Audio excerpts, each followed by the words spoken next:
This episode is sponsored by the good old folks over at Airbnb. This holiday season, be sure to check out the most loved homes on Airbnb by taking a look at guest favorites. Take it from me, some trips are better in an Airbnb. Now, let's start the show. Well, the truth of the matter is all of us are little kids trying to live in this adult world. And if you don't deal with the issues that you had when you were 6, they just follow you till you're 46 and 56 and 66. Pastor Keke sounds kind of good, though. I'm going to just tell you right now, you can come and do Fifth Sundays. You hear me? You are hilarious. Unless you are married an NBA player who's going to cheat on you probably a lot, like you don't need to. Now, Pastor Mike. I'm just saying, like, the truth is the truth. So, how you doing, Mom? I'm good. How are you? I'm good, too. Glad to be in the studio with you. Yes, I love those glasses. Thank you so much, Zinni.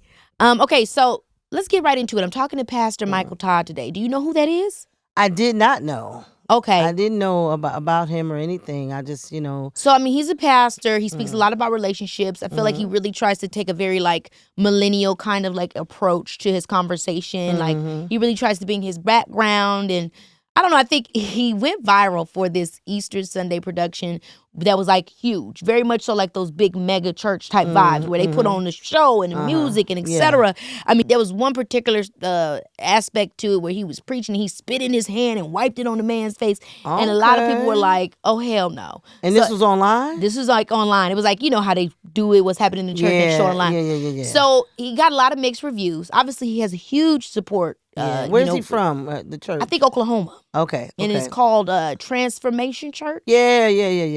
So that's how I first came to know him. Yeah. I'm looking forward to talking to him because I feel like he really is, doing his best at trying to keep people's attention. But obviously there's such a big conversation around like what is self-indulgent, what is self-grandiose. Yeah. And then how much entertainment can be allowed in the church and when you preach. Yeah. And I mean, I'm curious with you because obviously there's a different kind of attitude when it comes to Catholic church and when the deacon is up there or the bishop or whatever or the priest. Right. And then in Baptist church where sometimes I do think there's a lot more energy. Yeah. In the Baptist it can church. get pretty theatrical in the church, And that used to be one of my main problems. Like I was a choir member. I was the director of the choir.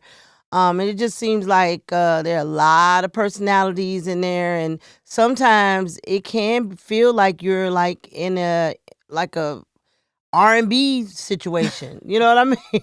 Because it's just very cliquish. Mm-hmm. It's also very, like if there's a great singer, sometimes that person is treated a certain way. The pastor kids are treated a certain way. And there's a whole little... It's a level of politics is what you're saying. Absolutely. Yeah. There's a level of politics. I will be honest. A lot of people love mega church vibes. I think that I'm used to more of a smaller church or like a more kind of like intimate type of vibe. But I can't say one over the other. I think how you feel you could receive faith the best is the way. So if people like the theatrics, then hell, enjoy the theatrics. That's what I say. And if you want something a little bit more docile, then then you like that. But I don't know that one is more wrong or whatever. I think it's preference, right? I think it's preference. Yeah. I also think that, if your heart is in the right place and he's trying to motivate the congregation and they're responding to it and he's not doing no harm. You know what I mean? He's not telling anybody to do anything wrong. Then there's nothing wrong with it. But I remember like one of our favorite shows was Greenleaf. Okay. Greenleaf did have some crooks though. Yes, it did. Okay. I love Keith David. Yeah, and it was like Keith David's character. He played the dad who was like the lead bishop, the pastor. Mm-hmm. He was a good and he had bad. He was nuanced, which I think was the point of the show too. Yes. Which I do love when people speak on that because I do think there's this idea where it's like if you prayed up, you got to be perfect, and then if like you're not perfect, you have no place in the church. And it's like, but nobody on earth. Like I love the thing when they say the person who I forget. I'm gonna butcher it, but it's like whoever's cast the first stone. Oh what yeah, is it? How do you say cast it? Whoever. Thee without sin cast the first stone. Okay, I butchered it too, but right. you know what we trying to say. So if you ain't got no skeletons, then throw the stone. If you got going on, then don't throw the stone. Now that's what I was trying. So what I love about that, which I think most of the time we think about like, oh yeah, you know, you don't, you know, if you ain't perfect, you know. But what I loved about it was that even the perfect person in that situation who said that, which was Jesus, amen, even he didn't cast a stone. That's right. So it's like kind of, I don't want to say sarcastic, but it's kind of like, that's the whole thing that it's saying unto itself, is that actually, even if you can cast a stone, you show grace. That's right. Because as a leader, that's your responsibility. Absolutely. Is to lead with grace, kindness, and compassion. Absolutely. Because Jesus could cast a stone. Absolutely. But even he didn't. So why are you? Exactly. Type vibe. And I also just feel like if Pastor Todd, if he's trying to reach a younger audience and he's trying to get them engaged and he's talking about relationships and young relationships, I think it is important to be nuanced. I think it is important that they don't come and see the same old thing. Now, if it's being theatrical and it's over the top and there's no real message to it and it's just people being performative, then that's another thing. Yeah. But honestly, online it's easy to get things without the full context. Yeah. Sometimes you'll just get 1 second or one little blip and then you're making like, I mean, maybe the people that's in there every Sunday with him, they rocking with that. And it's like feels totally full, like a through line. Right. But if I'm only seeing one clip and you spitting on your hand and slapping somebody on the forehead, well, yeah, that'll take anybody back. Yeah, well, I just hope the person he did that to was okay with it. The man was up there looking happy, in my opinion. Well, hey, look, if he happy with the spit, they were so am I. acting, you know. Anyway, so let's get into, I want to talk to you a little bit about relationships and faith. Obviously, Dad is a deacon. You grew up in a church. You became Catholic after marrying him, which a lot of times they say is the opposite. You know, the husband goes into whatever the wife religion is. Right. But I just wanted to know, did you build a greater sense of faith with Dad? And you might have talked a little bit about it before on the show, but I'm curious. I've always felt that my relationship with God was strong. Like I was raised to, you know, pray and to talk directly to God. So the whole go through the priest and confession was kind of very weird to me. Yeah. And to be honest with you, I've never done it. That was a part of Catholicism I totally rejected. It was like, no. You are void. I'm not going to tell this little old white man with a bald head any of my problems. Sorry. I may have murdered, but you will never know. And so I rejected that one. The whole concept of going into that little dark box, you know, spilling my guts out. And then Larry would tell me, well, you don't have to like tell everything. You could just say something like, I lied today at work, or I did that. That's too much. Oh, that's just too damn much too. I'm not going to tell him anything. So I rejected that part of it. But I think my relationship was good. I think what I wanted to do, and I was a young woman. I was like maybe 24, 25 years old. What I wanted to do was to find a faith and a church for my children. Yeah. You kind of said it, but I guess what I want to get to is how did you think about the role that faith could play in not just your marriage, but with your kids? Because I do feel like it was an active thing for you and Dad when it came to us and having a faith. Like I remember when I was really, really little, it was like every Sunday on the dot. Right. To the point where me and L'Oreal would be literally like, I don't want to go to church. Like you guys were serious about church. We were always at a church banquet. We was always in a vacation Bible school. We was always doing something in the church, and it was almost like ridiculous. But and I remember our cousins used to tease us, but they would come every Easter and Christmas to the church get their with little us baskets. and get the baskets, you know. But what? Why was that so important to y'all? Well, for us, it was so important. Like I said, it put you guys in a structure. One thing about church, because some people argue, should you go to church? Shouldn't you go to church? Why do you go to church? You don't have to go to church. I think it just puts you in a communion, a congregation of people that are like-minded. You know what I mean? And striving for the same goals. Striving for the same goals, having little kids, wanting your little kids to have, you know, a set of values. You want them to know about Christ and religion and faith and discipline and all of those things. And I think that's to me was the most important thing about a church, whatever faith it is that it's coming together with like-minded people that want the best out of life, you know? Yeah. And no, everybody's not perfect. You know, I've gone to churches where like, oh, this church is something. But for the most part, I would say at least 70% of the people that are in most churches are there for good reasons. That's You know, right. they're trying to, Yeah. you know, like I say, find like-minded people. Yeah. People that have little, like for us, we had little kids. So we started talking and being friends with other people that had little kids. Mm-hmm. You know, and then you had a playmate. Mm-hmm. And now you got a playmate with when the parents have values. You know what I Yeah. mean? Versus you sending your kids to play with people that are You don't know maybe their life. Exactly. Doesn't mean nothing wrong with them, but you don't have a starting point. Right. Yeah. Exactly. Yeah. And Exactly. I think what you believe in, your faith and your moral compass is, it's not a terrible thing to at least find a common ground in. Absolutely. And we all know of those homes in everybody's neighborhood where there is no supervision. You know, where the mothers is, you know what I mean? It doesn't have anything to do with going to church or not going to church, but it's not having a set of values. You know what I Yeah. mean? And you know, you send, everybody had that house in their neighborhood. Oh, Mr. So-and-so house, Mr. Right house, or, you know, where everybody getting high and the Now, parents Sharon. is smoking weed with the kids. And, you know, you're like, what the hell kind of house is this? This is the house of ill repute. What's going on here? There's no church going on up in here. So yeah, Or so maybe it is, and that's the gag. yeah. And like I said, I'm not gonna be sitting here being, you know, naive into thinking that if you go to church, that means you're a good person.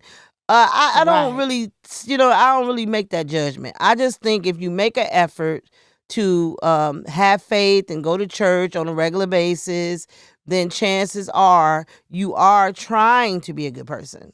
Yeah, I mean, You're trying. I think on a you're small scale, trying. you're just also speaking to maybe like just commitment. Yes. Commitment to something, discipline. Yeah, and it's funny you said that because that's why I asked your father when he said he wanted to be a deacon. I said, why do you want to be a deacon? He said, well, because, you know, I want to feed the homeless, you know, I want to help the people in the church. He listed all these things that he was already doing. I said, you already come home from work and make chili and take it to the homeless shelter.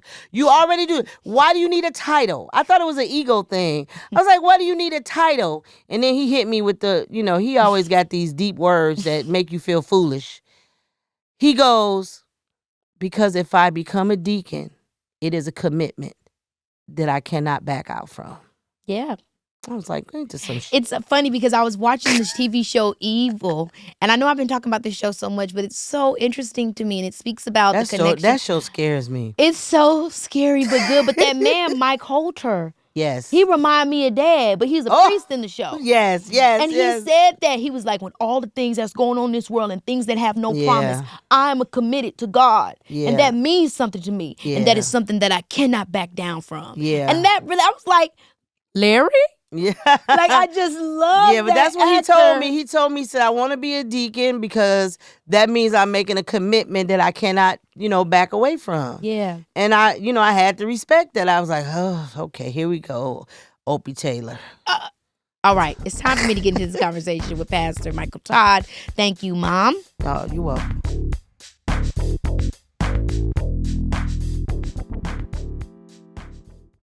Look, we all know the holidays can be stressful, but do they have to be?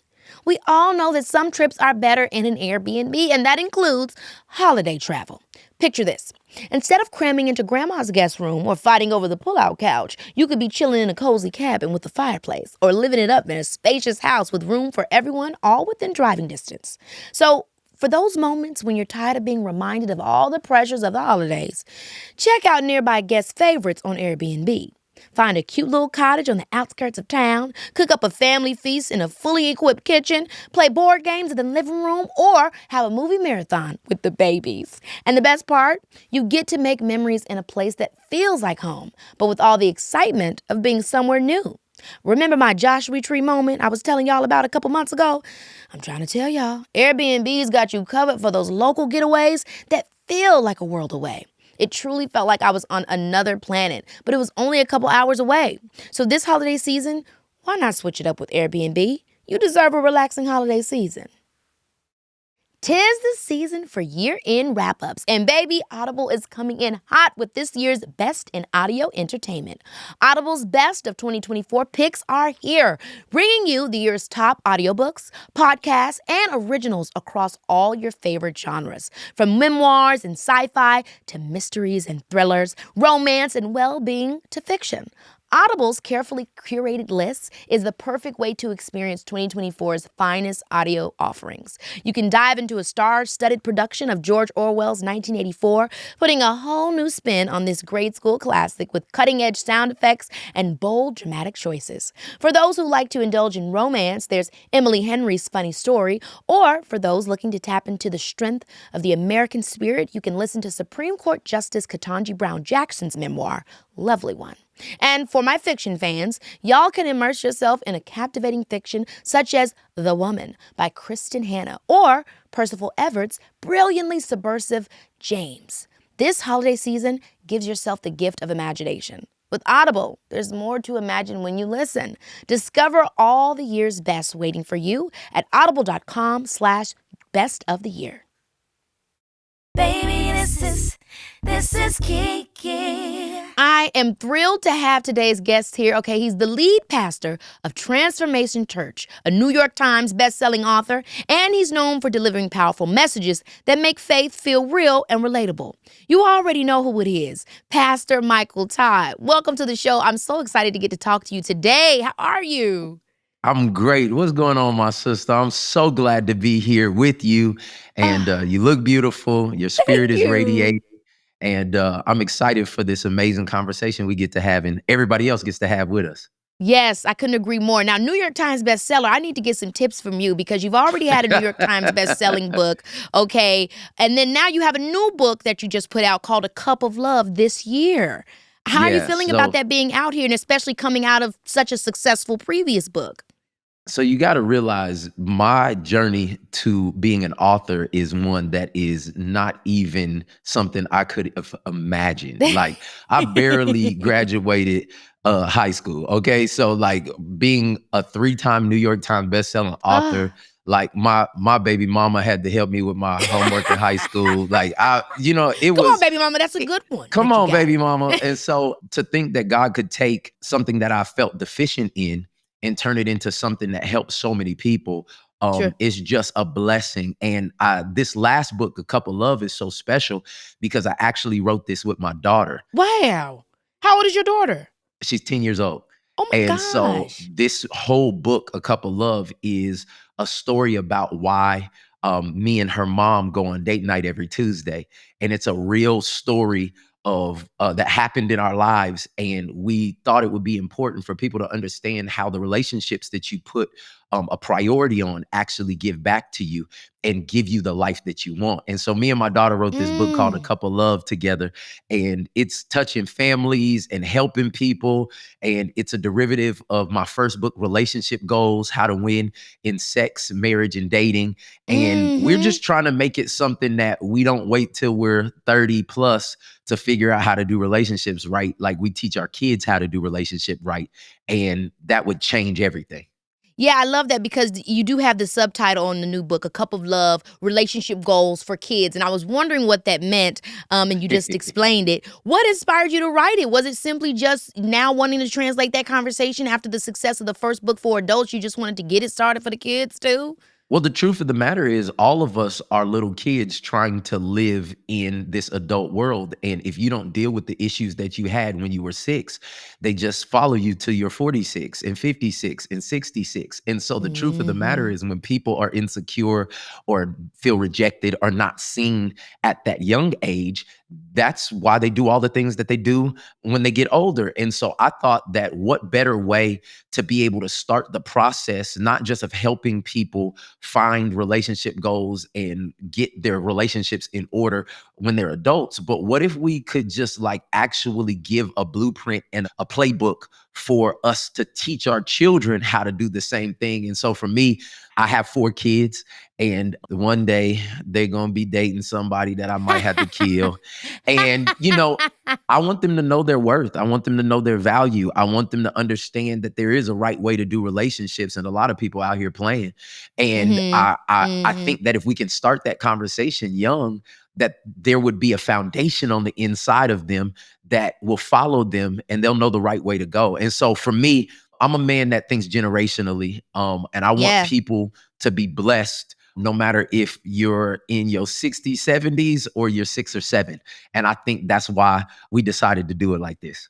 I love the double entendre, Joe, of the kids and us all being kids, because sometimes we even need to strip it back and bring it down to the simplest form so that we can re-engage. So I love that it's literally kids, but then also for the kid in us that still needs to relearn and unlearn some things that may be holding us back. You talking right. So today, I want to talk to you about the idea of building spiritual relationship within a romantic relationship, which you talk a lot about. What does spirituality bring to a romantic relationship, you would say? Well, the truth of the matter, for me, I believe that all of us are actually spirits having an earthly experience. Yeah, I totally agree with that. The truth of the matter is, like, our bodies are potentially the least form of us. You know what I'm saying? I couldn't agree more. And so our spirit knows when we walk in a room and something is off. Our spirit knows when somebody's trying to play us. Our spirit knows when we're in the wrong position, yet we give, honestly, not enough time paying attention to our spiritual life. And so I think that for me, when you talk about your spirit, that's actually who you are. That's what I believe is going to live beyond the 70, 80, 90 years we get on this earth. So for me, I really do believe that it's time for our generation to take more time and intention on feeding, actually building up, and actually making sure our spirit is healthy. And that for me, I really believe the adage that healthy things grow. And so if you make sure your spirit is healthy, then you can align with other people whose spirits are healthy. But the truth of the matter is, most people, because they don't think the spiritual is important until it's around death or around like a bad situation or around being scared, they never actually are intentional with it. And so for me, I just think your spirit is you.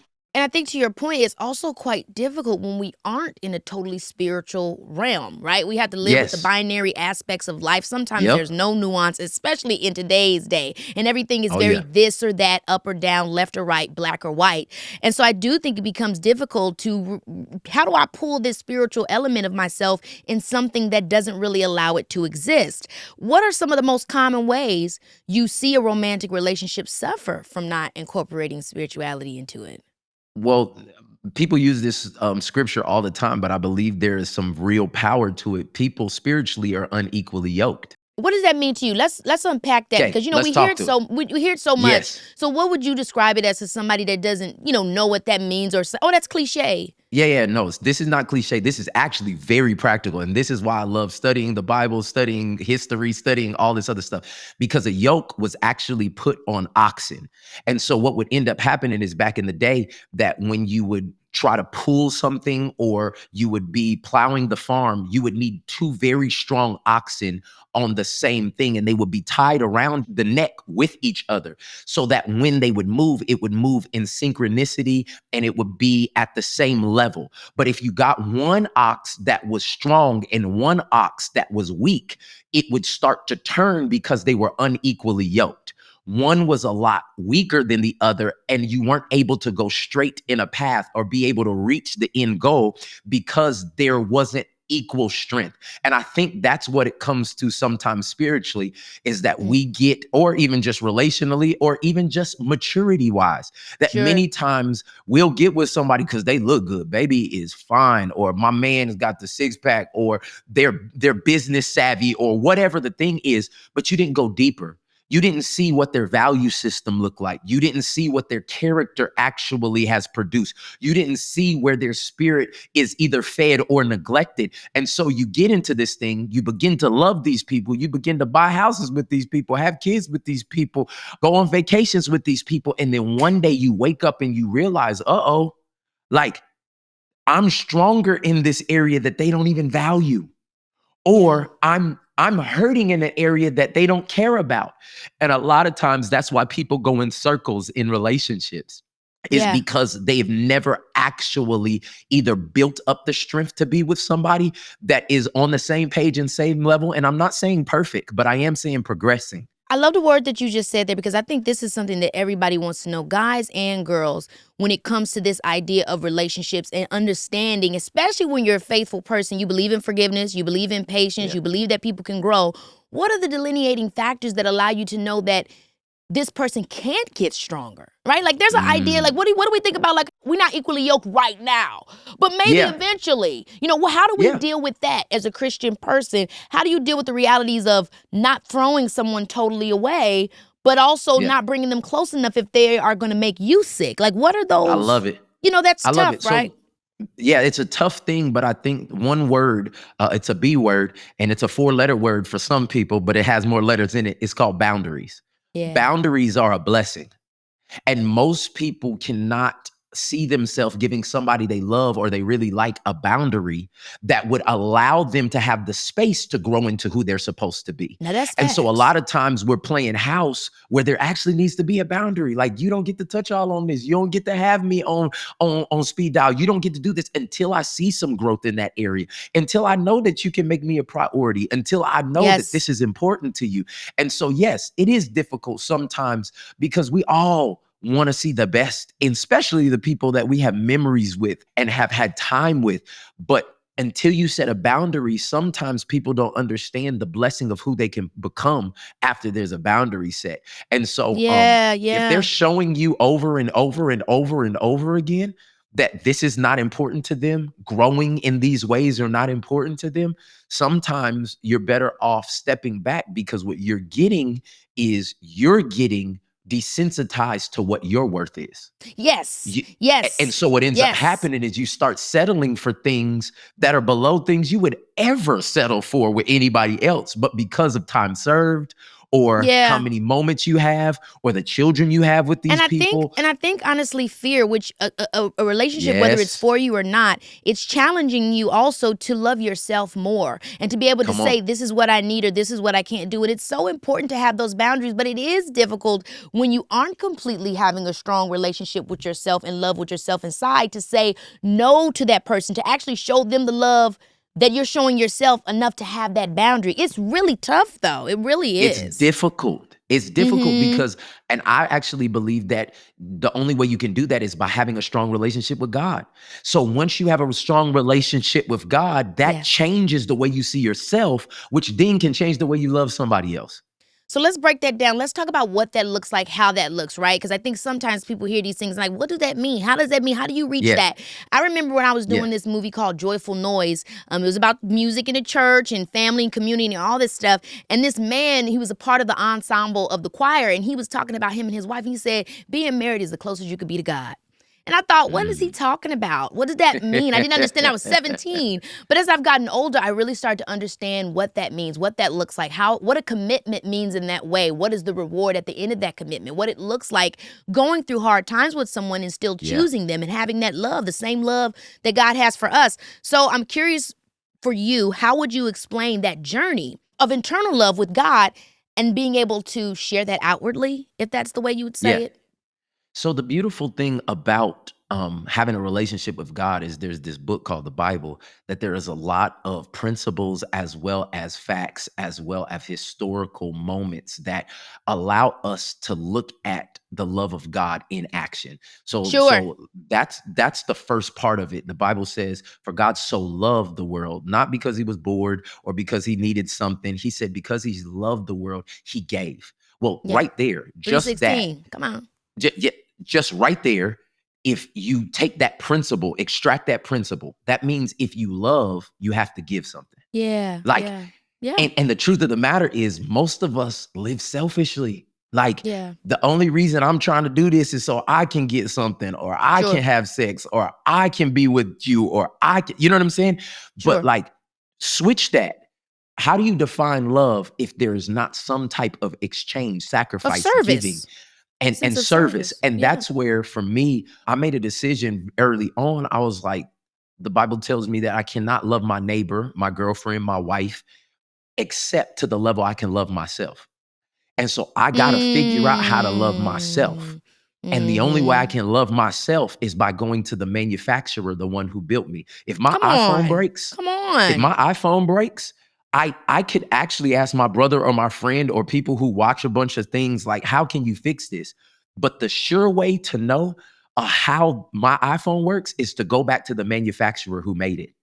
And I think for me, That's why reading the Bible is important. Prayer and meditation is important. Listening Yeah. to worship music, listening to sermons, and getting different things in, because it helps me know more about me, my relationship with God, which allows me to love myself. And then I can extend that love to somebody else. Baby, this is Keke Palmer, yeah. As I was saying earlier, Audible's Best of the Year picks are in, and honey, I am set. Every year, Audible puts together a list of the best when it comes to audio entertainment. I'm talking top audiobooks, podcasts, and originals in all your favorite genres. The works, okay? Now my ears are immediately perked up when I saw that they listed Supreme Court Justice Ketanji Brown Jackson's memoir, Lovely One, as one of the year's must-listen titles. I checked it out, and it basically felt like I was having a heart-to-heart with the first Black woman on the Supreme Court, okay? Really powerful stuff, y'all. From memoirs and sci-fi to mysteries and thrillers, from romance and well-being to fiction, Audible's carefully curated list in every category is the best way to hear 2024's Best of the Year in audio entertainment. Audible. I mean, there's more to imagine when you listen. Go to audible.com/best of the year and discover all the year's best waiting for you. You talk about the importance of being single as a time when God reveals to you who you are. I think we often try to skip over that part, and I really would love for us to have a lot more kindness and patience with ourselves, that only through lived experiences of what we don't want do we find what we need. Right? Come on, and so man. talk to me about that time in your life where you met your wife when you were 15, but then you guys took a break for a period of time. Yeah. What did I call you it learn? the 10 months of insanity. That's what happened for me, because I was listening to other people. I was listening to culture. I was listening to people who did not have what I had, thinking I needed something else. And I didn't realize that God had given me the most precious gift I would ever get at a young age. And I had to grow up from a boy to a man to understand how valuable that treasure was. And so through that 10 months of being away and acting up and talking to her and trying to be with her and doing all of these different things, I realized that there were many parts in me that I didn't even know who I was, because I had not given myself space in singleness to actually be silent, still, and observant in who I am and what I wanted. And so I could easily allow people to throw in suggestions and opinions, and I would go with that. But I didn't know what Michael wanted. And I think that we have such a noisy generation right now, where there's so many opinions and it's just an easy so many access to people, information, and it's hard to filter access through to everything. yeah. And you can't filter. And so everybody feels like, I need to be in a relationship. People holding balloons up in white rooms and popping them, trying to find somebody. You love that show at times. No, it's actually hilarious. But the truth of the matter is, look at all of the people who, some of them, if they would just take a year to discover who they were, like if they would just know, because when you meet somebody, you're actually reflecting off of them who you are. And the truth of the matter is, most of us don't even know who we are reflecting. And that's why my prayer for every person out there that is in their singleness season, I need you to know that is not a curse. That's a blessing. Like singleness is not something that is like, oh, I can't wait to get in that. I'm telling you, there's some things in singleness that you'll never get again when you get in a relationship. You don't got to check in with nobody. You don't got to worry about nobody else, what they want to eat. You don't got to worry about how your emotions are feeling. You can really learn how to love self. And so I tell people all the time, like, that season of singleness that you're in is actually preparation. Yeah. And we know that the best meals are not ones that we get fast. The best meal doesn't happen in 15 and 20 minutes. It's not microwavable. It's something that takes time. And I just think that singleness season is a time of discovery and a time where you can get closer to God and discover the things that nobody else can tell you, so that when you do get in relationship, it actually prospers. And for you, which I think is a really big piece for all of us when we're talking about this, is it also seemed like it was a time for accountability. You know, where you can actually sit and think, like you said, you thought about it and say, okay, wait a minute, how can I readjust and how can I reflect on the role that I play? Which I'm sure maybe in her own way, she did the same things, that were able to bring you guys together. Now, I do want to talk about all this information online, trying to filter through the information you're receiving. I mean, you get a lot of attention, specifically in the way that you preach the word and people's Yeah. expectations of what it should look like for a pastor, how he should be, but the role entertainment has in that. So I want to break this down in a couple of sections. My first question to you is, what do you think the role of entertainment is or can be in religion? Well, I think that word entertainment, depending on who's saying it, seems bad, but I think that it's about keeping somebody's attention. Like, Yeah. entertainment is not the way that I would describe anything that I'm doing. I'm trying to make sure that I have somebody's attention. And I'm really preaching to me. I'm preaching to the young black male who doesn't like church, can't stand what happened in my grandma's church, really want to be at the game, don't care about what's happening, and I'm trying to smash old girl sitting over there. Like, that's who I was. And so when I come into church and they don't acknowledge me, they don't do any, they just say cliches and they're not trying to teach me anything, I'm checked out of that. And that's why so many minorities, or especially young minorities, are out of church, because it doesn't make any sense, especially in the world that we live in today. Like, the story of the Bible is the most interesting story, the #1 sold book in all of history. The principles in it can transform your life.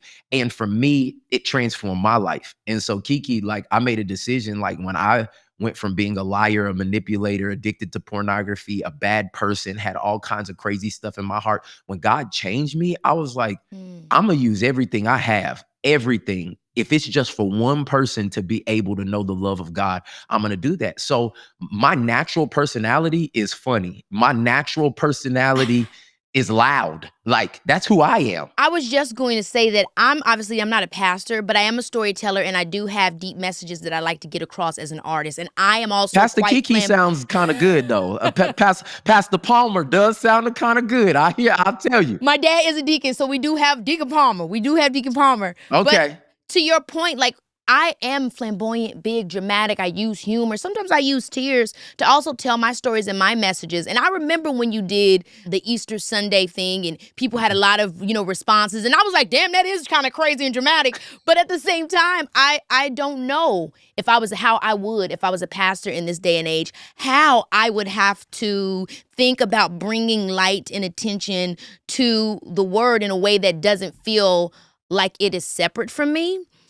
So it's easy to, I think, criticize something that you don't have to try to do.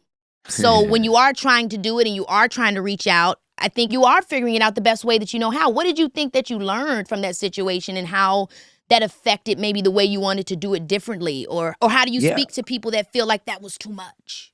Yeah, I definitely value people's observations.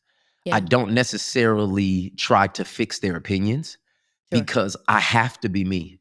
The only life that I get is the one that God gave me. I tell people all the time, if I was an Amazon truck driver, I would be loud. Period. I would have a speaker on my clip. I would be talking to the people. This is me. And I believe that's the beautiful thing about God. He gave me my personality. He didn't tell me to be a pastor in spite of it. And so from that Easter production, over 3,000 people got saved, gave their life to Christ. Well, nobody's talking about the transformation that's happened to the people that put down drugs, all that other stuff. They're saying, oh my goodness, there was fire and demons and they was doing this stuff. And we were making a dramatic play just like anybody would do on any type of platform that was for the arts. And it was just good. And so I learned a lot of things, Keke. One thing I learned is that the church and people who criticize the church think that it should fit inside of a box for a day. They don't think that it should be excellent or it should come outside of the moment because they want to live in Monday through Saturday over here. And then I go to church for 2 hours and then that's my like God box. And I learned like, oh, wow.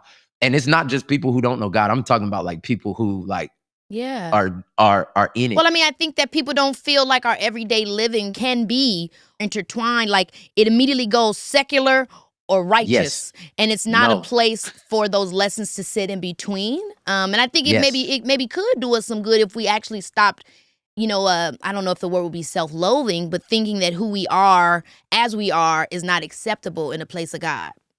See, you got a spot at Transformation Church, Pastor Palmer. I'm gonna just tell you right now, you can come and do Fifth Sundays. You hear me?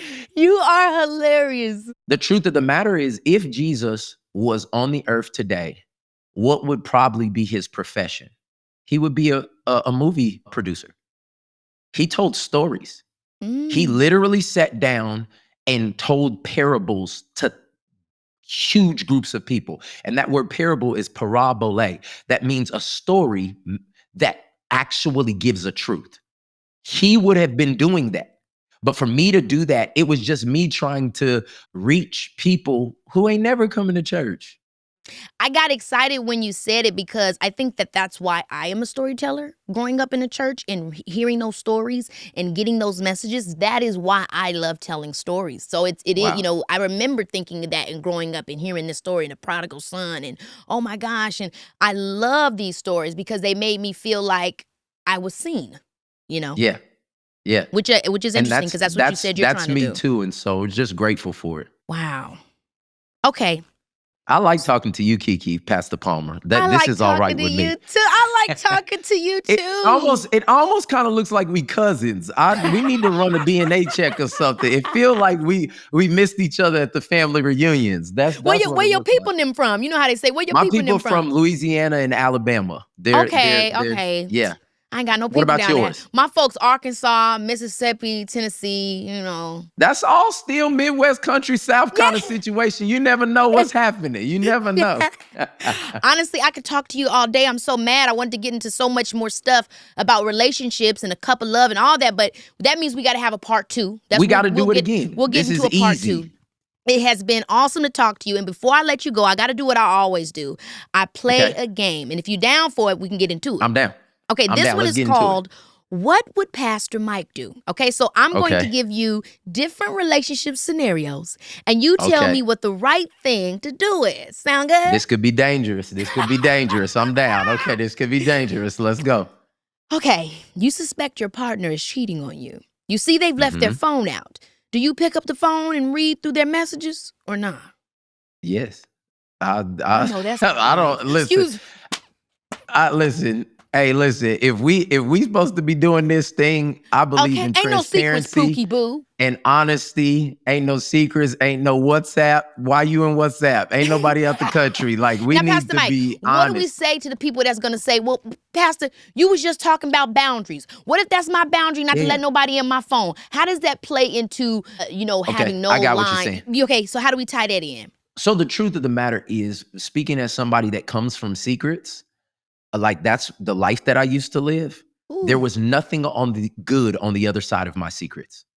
There was something I was always trying to hide, something I was still trying to give life, something that was a backup plan to a backup plan. Ooh. And so for me, when I see secrets or people getting, matter of fact, I'm in my office right now and I have a stack of privacy screens from men's cell phones that were hiding things. And they came to a men's gathering. And I said, if there's any men in here that's been hiding things from your wife, from your kids, from everything, I said, if you have a privacy screen on your phone, so the person right next to you, which is probably somebody you love, can't see what you're looking at, I said, you're out of line.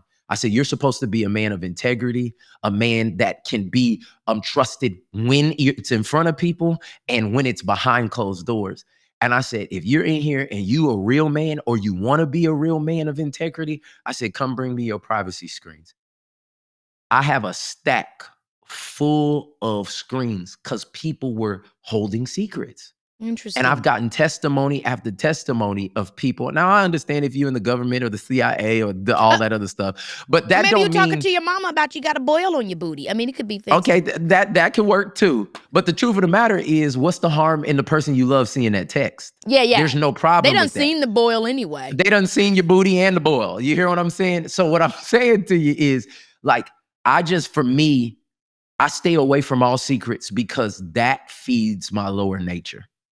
And if I give it room to breathe, breed, and grow, at some point it will devour me and kill something that I love. Okay. Here we go again. I'm sorry I went too deep on that. I know we're supposed to be playing the game, but... No. There is no too deep. That's what we want. Okay. That's what the people need. Okay. You're dating someone and everything is perfect. Okay? Okay. You share a strong spiritual connection. You're making plans to get married and buy your dream house together. Then your partner unexpectedly suffers an enormous financial loss. And you can no longer afford your dream house with that person. You lose your sense of the future you envisioned with them. Do you abandon the dream or abandon the person? No, you abandon the dream. Ooh. I don't think you abandon the person. People are living their dream lives without anybody to share it with. And it's one of those really sad situations that you can have the house, the car, the prestige, and then go home in a 5,000 square foot house that's paid for with a Lambo outside and a G-Wagon and still feel completely alone. Yeah. Like God says in his word that two are better than one. Finding your person, finding the right people, finding community, that's important in this life, especially when there's a lot of counterfeits out here. And so if you found the right person and it's just money and things that actually are missing temporarily, because the truth of the matter is if that person had the ability to get to that status once, they can get to it again. I think that the truth of the matter is having the right people is more important than having paper. Our generation speaks a lot about gender roles, 50-50. And Yeah. I've heard you not say a bunch of gender role stuff, but you do say as a man or as a woman. Yeah. What do you think about that in terms of the whole financial load? I'm just curious of Yeah. how you see that, because it's a lot of, he got to take me to Bali the first date, or he got to pay for every, you know what I mean? And I'll be got honest you. with you, in my opinion, I don't know any man or woman that can really do all that like that, especially in our age group. So I'm curious of how we thinking about what a man's role is, you know, in this economic place. The downturn, huh? Yeah. Like this. No, I got you. So I'm old fashioned. I was raised by a man that is like the quintessential gentleman. My father, him and my mom have been married 45 years. He still surprises her with gifts and does everything that he can. But my mother, for most of my life, was the breadwinner of our house. Same in My mine. dad, now watch this. More or My less. dad was the leader of our home, but my Bingo. mom brought home the bacon. And I think it's a thing of respect and honor. I think no matter who is bringing home the most money, the truth of the matter is people use that as ammunition to defend themselves against their own insecurities. So, yeah, I know. Because there was a season in my life where I was on the come up, where my wife worked a good job and she made more money than me. And I was building something and she knew I wasn't lazy and she knew that I was working. And we would go out to eat and I couldn't pay for it. But under the table, she would hand me the card and she would honor me by letting me pay for the meal on her debit card. That woman has no need for anything, because when God turned the tables and she Amen. allowed me to still lead the home and not Yes.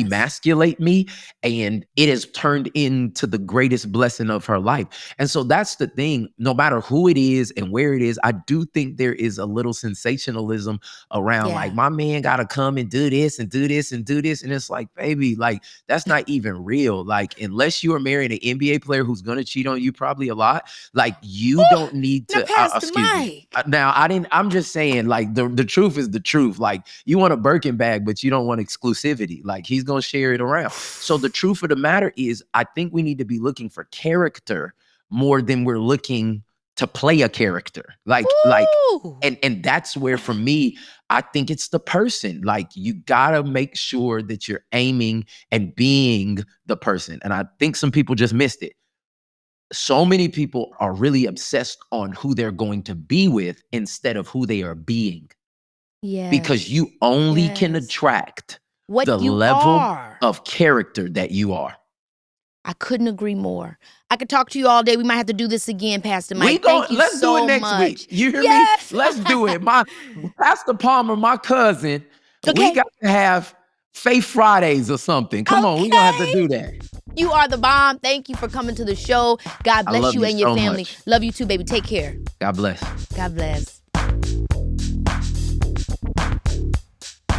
I I enjoyed hearing Pastor Mike Todd's perspective. I think he's really helping us to see a spiritual dimension to relationships that we can often overlook these days. My biggest takeaway is that no matter what your faith is, there's something very universal about the purpose that you have in relationships. And if you don't find yourself elevating each other, maybe it's not worth it. So get out there and find someone to lift you up. And I'll see you next week because you know it's your girl. Baby,